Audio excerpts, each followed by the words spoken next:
गणित ब्रह्मांड के दूसरे पड़ाव पर आज हम चर्चा करेंगे परिमेय व अपरिमेय संख्या के विषय में।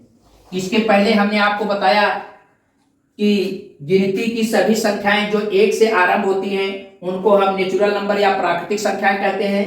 इस प्राकृतिक संख्याओं के परिवार में अगर हम जीरो मिला देते हैं तो यह पूर्ण संख्याएं या होल नंबर कहलाती हैं। जीरो से अधिक के सभी धन पूर्णांक यानी जीरो से ज्यादा के जितने भी धन पूर्णांक होते हैं उनको हम धन पूर्णांक कहते हैं, और जीरो से कम के जितने भी ऋण पूर्णांक होते हैं इन्हें हम ऋण पूर्णांक संख्याएं कहते हैं। इनको हम i प्लस से प्रदर्शित करते हैं, इनको हम i माइनस से प्रदर्शित करते हैं। i प्लस i माइनस और जीरो सहित जो एक संख्याओं का समूह प्राप्त होता है इनको हम पूर्णांक कहते हैं।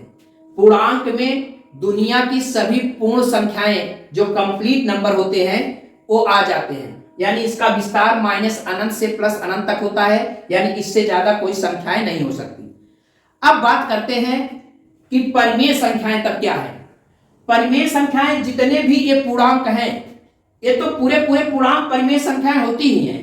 परिमेय संख्याएं कुछ और अतिरिक्त संख्याओं को भी अपने साथ रखती हैं। ये पूर्णांक के अलावा, यानी पूर्णांक तो पूरा संख्याओं का ब्रह्मांड है, इसके अलावा भी परिमेय संख्याएं कुछ और अतिरिक्त संख्याएं, जैसे इनके बीच की संख्याएं, इनके बीच की संख्याएं, इनके बीच की संख्याएं। अब अगर ये पूर्णांक संख्याएं हैं इनके बीच में भिन्नात्मक संख्याएं ही मिलेंगी, और भिन्नात्मक संख्याएं जो मिलती हैं वो भी बड़ी मजेदार कहानी होती है उनकी, कि भिन्न की संख्याएं भी दो तरह की होती हैं। एक भिन्न की संख्याएं वे होती हैं जिनका मान हम दशमलव में निकाले और लास्ट तक उनका एक पूर्ण मान मिल जाए, उनको हम, यानी ये सभी पूर्णांक और उन संख्याओं को हम पालतू संख्याएं कहते हैं, जिसका उपयोग हम पढ़ाई के में ज्यादातर करते हैं। एक ढंग से हमारे पढ़ाई में वो पालतू की भांति कार्य करती हैं। और उनके अलावा जिन संख्याओं का हम भाग दें, जैसे √3 है, √2 है, √5 है, इनका मान हम अगर निकालते जाएं तो इनका मान लास्ट तक प्राप्त नहीं होता। इनको हम फालतू संख्याएं कहते हैं। इनको हम बेहतर ये समझते हैं कि इनको जैसे हैं उसी रूप में रख दिया जाए। तो पालतू संख्याएं जितनी भी हैं उन्हें परिमेय संख्याएं, और फालतू संख्याएं जितनी भी हैं उन्हें अपरिमेय संख्याएं। इस लिहाज से अगर हम समझें, लेकिन वास्तव में गणित की परिभाषा क्या बताती है कि वे सभी पूर्णांक यानी ये पूरे पूर्णांक जिनको हम p/q के रूप में प्रदर्शित करें, यानी जिनको हम p/q के रूप में लिख सकते हैं जबकि q जीरो न हो, यानी जीरो के अलावा कोई भी संख्या q हो सकती है लेकिन q न हो। तो ऐसी संख्याएं या ऐसी पूर्णांक संख्याएं जिन्हें p और p/q के रूप में लिखा जा सके जबकि q जीरो न हो, उसको हम परिमेय संख्याएं कहते हैं।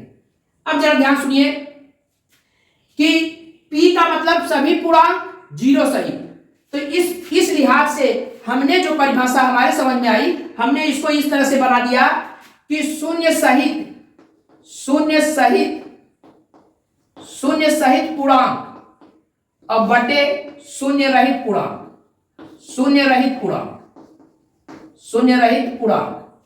शून्य सहित मतलब जिसमें शून्य हो, और शून्य रहित मतलब जिसमें शून्य न हो। इन्हीं का अनुपात ही परिमेय संख्याएं कहलाती हैं। और अपरिमेय संख्याएं क्या होती हैं? वे पूर्णांक जिनको p/q के रूप में न लिखा जा सके, या दूसरे शब्दों में आसान तरीके से कह सकते हैं कि वे संख्याएं जो परिमेय संख्याएं नहीं होती उन्हें हम अपरिमेय संख्याएं कहते हैं। एक बड़ा मजेदार सवाल हर कंपटीशन में पूछ दिया जाता है कि पाई जो है एक ऐसी संख्या है, ये अपरिमेय संख्या, और जबकि 22/7 जो है यह परिमेय संख्या। गजब बात है कि भैया पाई को ही तो 22/7 कहते हैं, तो ये कैसे हो गया कि यह अपरिमेय है और यह परिमेय है? यह बात सही है कि पाई को हम 22/7 कहते हैं, लेकिन एक चीज आप इस चीज को भली भांति जानते रहिएगा कि 22/7 में ये 22 भी पूर्णांक है और 7 भी पूर्णांक है, और दो पूर्णांकों का अनुपात हमेशा परिमेय संख्या होती है। जबकि पाई का वास्तविक मान 22/7 नहीं होता, इसका मान दशमलव के बहुत से स्थान तक प्राप्त नहीं होता।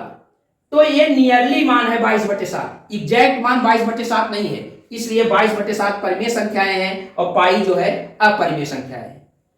और अब हम फिर अगले वीडियो में इसके तीसरे पड़ाव के लिए हाजिर होते हैं। तब तक के लिए धन्यवाद।